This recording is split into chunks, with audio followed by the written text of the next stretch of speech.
जय हिंद बच्चों, इस समय आप लोग महामना इंस्टीट्यूट के यूट्यूब चैनल से जुड़े हुए हैं और इस चैनल में मैं आप सबका स्वागत करता हूं। आज हम लोग class 10th physics Hindi medium NCERT book के चैप्टर 12 विद्युत वाले चैप्टर यानी इलेक्ट्रिसिटी वाले चैप्टर के हम लोग उदाहरण पढ़ रहे हैं और उदाहरण में हम लोग 12.9 को देखने जा रहे हैं। देखते हैं 12.9 क्या दिया हुआ है। चित्र 12.12 में ये जो फिगर आप देख रहे हैं यही फिगर है चित्र 12.12। इसमें R1, R2, R3, R4 की वैल्यू दी गई है। R1 की वैल्यू दी गई है 10 ओम और R2 की जो वैल्यू दी गई है ये दी गई है 40 ओम। R3 की वैल्यू है 30 ओम। R4 की वैल्यू है 20 ओम और फिर R5 की वैल्यू दी गई है 60 ओम। तथा प्रतिरोधकों के इस विन्यास, प्रतिरोधकों का विन्यास यानी प्रतिरोधों को जैसे आपस में जोड़ा गया है, इस विन्यास को 12 वोल्ट से संयोजित किया जाता है। ये 12 वोल्ट की बैटरी है, 12 वोल्ट की बैटरी से इसको संयोजित किया जाता है। तो परिपथ का कुल प्रतिरोध ज्ञात करना। एक बात जरा ध्यान से देखिए, यहाँ पे कुल 5 थे प्रतिरोध हैं, देख रहे हैं आप, R1, R2, R3, R4, R5। तो अब इनका प्रतिरोध, इनका तुल्य प्रतिरोध का मतलब कुल प्रतिरोध पूछ रहा है। तो जानते हैं क्या करेंगे, ये देखिए, ये दोनों समांतर क्रम में है यानी पार्श्व क्रम में है, तो इन दोनों का तुल्य प्रतिरोध अलग निकाल लेंगे और इसके बाद ये R3, R4, R5 ये भी समांतर क्रम में है यानी पार्श्व क्रम में है। तो इन तीनों का तुल्य प्रतिरोध अलग निकाल लेंगे। तो जब दोनों का तुल्य प्रतिरोध यहाँ आएगा, तीनों का तुल्य प्रतिरोध यहाँ आएगा, तो अब ये दोनों एक दूसरे के साथ श्रेणी क्रम में हो जाएंगे। तो चलिए हम लोग निकालते हैं। तुल्य प्रतिरोध निकालना है यानी ए पार्ट हम सॉल्व करने जा रहे हैं। तो लिख दिया जाए R1, R2 पार्श्व क्रम में है, R1, R2 पार्श्व क्रम में है, पार्श्व क्रम में है और हम मान लेते हैं कि इनका तुल्य प्रतिरोध R डैश है। इसका जो तुल्य प्रतिरोध है वो R डैश मान लेते हैं। तो आपको पता है कि प्रतिरोध जब समांतर क्रम में होते हैं तो तुल्य प्रतिरोध 1/R equal to 1/R1 plus 1/R2 plus 1/R3 होता है। तो 1/R dash is equal to 1/R1 10 plus 1/R2, ये 40 हो जाएगा। अब हम लोग इसको सॉल्व करते हैं और देखते हैं कि इसकी वैल्यू क्या आती है। 1/R dash is equal to, ये 10 और 40 का एलसीएम ले लेंगे तो 10 और 40 का एलसीएम 40 हो जाएगा। 10 से डिवाइड करेंगे, 10 से डिवाइड करेंगे तो 10 चौके 40 हो जाएगा 4, और 4 का 1 में गुणा कर देंगे ये 4 हो जाएगा, और 40 से भाग देंगे तो 1 आएगा, 1 का 1 में गुणा कर देंगे 1 हो गया। अब देखिए 4 + 1 5 हो गया, तो ये हो जाएगा 5/40 और फिर 5 से इसको कट कर देंगे तो 5 × 40 1/8 हो जाएगा। तो ये देखिए 1/R dash is equal to 1/8। तो अब अगर हम क्रॉस मल्टीप्लिकेशन कर देंगे तो R dash is equal to 8 हो जाएगा। ये हो गया 8 ओम। यानी ये जो R1, R2 दोनों प्रतिरोध थे, इन दोनों प्रतिरोधों का तुल्य प्रतिरोध निकल गया 8 ओम। अब इन तीनों का निकालेंगे, ये तीनों भी अलग से पार्श्व क्रम में है यानी समांतर क्रम में है। अब यहाँ लिखा जाएगा पुनः R3, R4, R5 पार्श्व क्रम में हैं, पार्श्व क्रम में हैं अतः अब हम मान लेते हैं कि इनका तुल्य प्रतिरोध R डबल डैश है और समान पार्श्वक्रम में है तो फार्मूला वही है। तो देखिए 1/R double dash is equal to ये हो जाएगा 1/30 प्लस 1/20 प्लस ये हो जाएगा 1/60। देखिए इस स्टेप को यहाँ सामने कर देते हैं। अगर 30, 20 और 60 का एलसीएम निकालेंगे तो ये 60 हो जाएगा और 30 से डिवाइड करेंगे तो 32 जा 60 होता है और 2 का 1 में मल्टीप्लाई कर देंगे 2 हो जाएगा। 20 से डिवाइड करेंगे तो 3 हो जाएगा, 3 का 1 में मल्टीप्लाई करेंगे 3 हो जाएगा। अब इसके बाद जो है अब जो है 60 से डिवाइड करेंगे तो 60 से डिवाइड करेंगे तो ये एक बार जाएगा 1 हो जाएगा। और इस प्रकार अगर हम इन तीनों को ऐड कर लेते हैं तो ये हो गया 6/60 हो जाएगा। तो 6 से 60 को कैंसिल कर देंगे, ये हो जाएगा 1/10। तो 1/R double dash is equal to 1/10। फिर क्रॉस मल्टीप्लिकेशन कर देंगे तो R double dash is equal to हो जाएगा 10 ओम। जरा ध्यान दीजिएगा, इन दोनों का तुल्य प्रतिरोध निकला है 8 ओम, इन तीनों का तुल्य प्रतिरोध निकला है 10 ओम। इन दोनों के तुल्य प्रतिरोध को हम R डैश से रिप्रेजेंट किए हैं, इन तीनों के तुल्य प्रतिरोध को हम R डबल डैश से रिप्रेजेंट किए हैं। अब ये दोनों अगर देखें तो ये तार एक साथ हैं, इसलिए अब ये हो जाएंगे श्रेणी क्रम में। तो यहाँ लिख दिया जाएगा R डैश एवं R डबल डैश श्रेणी क्रम में हैं। तो श्रेणी क्रम में है तो तुल्य प्रतिरोध, श्रेणी क्रम के लिए फार्मूला आपको मालूम है, R is equal to R1 plus R2 होता है। तो यहाँ कर देंगे R is equal to R dash plus R double dash.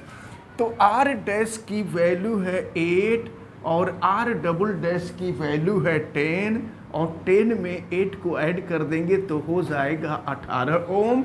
यानी पहला पार्ट हम लोगों का निकल गया। आपसे यही पूछा जा रहा था कि परिपथ का तुल्य प्रतिरोध कितना होगा, यानी कुल प्रतिरोध कितना होगा। तो परिपथ का कुल प्रतिरोध निकल गया 18 ओम। अब बी पार्ट में देखते हैं, बी पार्ट को हम लोग इधर कर देते हैं। देखिए बी पार्ट में आपसे क्या पूछा जा रहा है, तो बी पार्ट में कहा जा रहा है परिपथ में प्रवाहित कुल धारा का मान ज्ञात कीजिए। तो आपको मालूम है कि I बराबर होता है V बटा में R। और देखें V की वैल्यू आपको दिया हुआ है 12 वोल्ट, विभवांतर आपको वोल्टेज दिया हुआ है 12 वोल्ट, तो ये हो गया 12 और R की वैल्यू है 18। अब इसको हम चाहें तो कटा दें, 6 से कटा देंगे तो ये हो जाएगा 6 दूना 12 और ये हो गया 6 18, ये हो गया 2/3। अब 2 को 3 से आप भाग दे दीजिए तो यह मान लगभग 0.66 करके आएगा, 0.666 लगभग इतना आएगा। तो अब जो है आपको मालूम है कि अगर कोई संख्या 5 से बड़ी होती है तो उसको 1 मानकर उसके पहले वाले में जोड़ लेते हैं, तो लास्ट वाले 6 को 1 मान करके उसके पहले वाले में जोड़ देंगे तो ये हो जाएगा 0.67 एम्पियर। तो फर्स्ट आंसर जो है वो आपका ये रहा और बी पार्ट का जो आंसर है वो ये रहा। इस प्रकार ये जो एग्जाम्पल 12.9 था ये 12.9 कंप्लीट होता है। देखते हैं क्वेश्चन नंबर, ये एग्जाम्पल 12.10 या 10 कह लीजिए। किसी विद्युत इस्त्री में, इस्त्री का मतलब प्रेस, जिसे कपड़ा आप प्रेस करते हैं, किसी विद्युत इस्त्री में अधिकतम तापन दर के लिए 840 वाट की दर से ऊर्जा उपभुक्त होती है। ऊर्जा उपभुक्त होती है यानी ऊर्जा का उपयोग किया जाता है। तो ये यहाँ पर वाट है, शक्ति का मात्रक वाट होता है। इसका मतलब कि यहाँ पर P की वैल्यू दी गई है और ये आपको 840 वाट दिया गया है, लेकिन ये अधिकतम के लिए दिया गया है। तो इसको हम P मैक्स लिख दे रहे हैं। मैक्स का मतलब मैक्सिमम, ये अधिकतम तापन दर के लिए है तथा 360 वाट की दर से उस समय उपभुक्त होती है जब तापन दर निम्नतम है। देखिए, निम्नतम के लिए भी पावर दिया गया, तो निम्नतम के लिए हम मिनिमम लिख देते हैं और ये आपको दिया गया है 360 वाट। तो फिर आपसे पूछा जा रहा है, यदि विद्युत स्रोत की वोल्टता V की वैल्यू ये दिया हुआ है 220 वोल्ट, तो दोनों प्रकरणों में विद्युत धारा तथा प्रतिरोध के मान ज्ञात कीजिए। दोनों प्रकरण का मतलब, जब अधिकतम ऊर्जा उपभुक्त होती है तब आप बताइए कि विद्युत धारा और प्रतिरोध का मान क्या है, और जब निम्नतम ऊर्जा उपभुक्त होती है तो भी आप बताइए कि विद्युत धारा और प्रतिरोध का मान क्या है। तो चलिए, पहली स्थिति को हम ए लिख दे रहे हैं, यानी जब अधिकतम ऊर्जा उपभुक्त होती है तब के लिए हम देखते हैं। विद्युत धारा आपसे पूछा जा रहा है, आपको फार्मूला मालूम है, P बराबर होता है V इंटू आई, और अगर यहाँ से I की वैल्यू हम निकालें तो ये हो जाएगा P अपान V, और याद रखे रहेगा मैक्सिमम के लिए हम निकाल रहे हैं, तो बल्कि यहाँ P के जगह पे हम P मैक्स लिख देते हैं अपान V। तो P मैक्स की वैल्यू 840 दिया है और V की वैल्यू जो है ये 220 दिया हुआ है। अब हम लोग इसको सॉल्व करें। देखें, 0 से 0 कैंसिल हो जाएगा और 2 से अगर कटा देंगे तो ये 11 हो जाएगा और ये हो जाएगा 42। अब ये हो गया आपका 42 अपान 11। अब 42 को आप 11 से डिवाइड कर दीजिए, ये ये जो है 3.82 एम्पियर हो जाएगा। यानी पहली स्थिति में धारा निकल गई और प्रतिरोध का मान आपसे पूछ रहा है। तो प्रतिरोध देखें, प्रतिरोध अगर R की वैल्यू निकालनी हो तो R is equal to V upon I होता है। चलिए हम रख देते हैं। तो V की जो वैल्यू दी गई है यह 220 दी गई है और I की वैल्यू अभी हमने निकाला है। तो देखें, I की ये जो फ्रैक्शनल वैल्यू थी ना, ये 42/11 इसी को रखते हैं। ये 42 में 11 ऊपर चला जाएगा और फिर इसको हम 2 से कटा दें तो देखें 2 से कटाएंगे तो ये हो जाएगा 110 और 2 से इसको कटा देंगे तो ये हो जाएगा 21। अब 110 का 11 में गुणा करेंगे तो 11 का 11 में गुणा करते हैं तो 121 आता है, 0 बढ़ जाएगा यानी 1210 हो जाएगा और नीचे हो जाएगा 21। अब जो है 1210 को 21 से आप डिवाइड कर दें तो ये वैल्यू जो आएगी ये 57.60 ओम होगी। तो देखिए, जब अधिकतम तापन उपभुक्त हो रहा है तो उस स्थिति में धारा का जो मान निकला वो 3.82 एम्पियर निकला और प्रतिरोध का जो मान निकला वो 57.60 निकला। अब इसके बाद हम लोग दूसरी स्थिति निकाल रहे हैं निम्नतम तापन के लिए। तो निम्नतम तापन के लिए फिर धारा ज्ञात करना है तो फार्मूला वही होगा I is equal to P upon V, लेकिन यहाँ पर मिनिमम हो जाएगा पावर।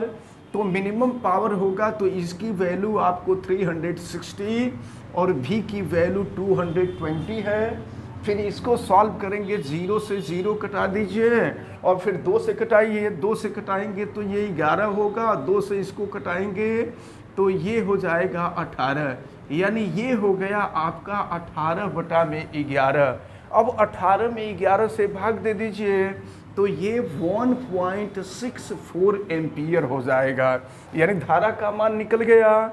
अब इसके बाद फिर प्रतिरोध निकालेंगे तो R = V/I हो जाएगा। तो V की वैल्यू तो 220 है और I की वैल्यू हम निकाले हैं, ये 18/11 ही हम कर देते हैं, ये 18 और फिर हो गया 11 ऊपर। और फिर यहाँ पर हम इसको 2 से कटा दें तो 2 से कटाएंगे 9 होगा, 2 से इसको कटा देंगे तो 110 होगा और फिर 110 का हम 11 में गुणा कर देंगे तो 1210 और बटा में 9 हो जाएगा। अब 1210 को आप 9 से भाग दे दें तो यह मान जो है 134.15 ओम के बराबर होगा। तो देखें, दोनों स्थितियों में आपसे पूछा जा रहा था, जब अधिकतम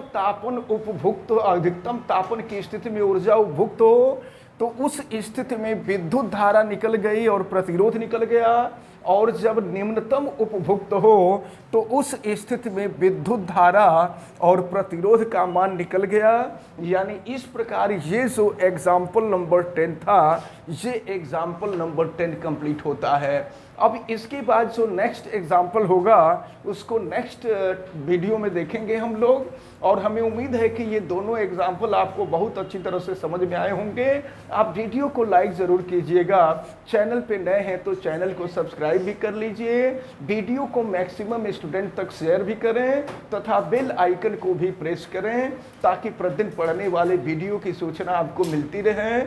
आप सभी लोगों का बहुत बहुत धन्यवाद। जय हिंद।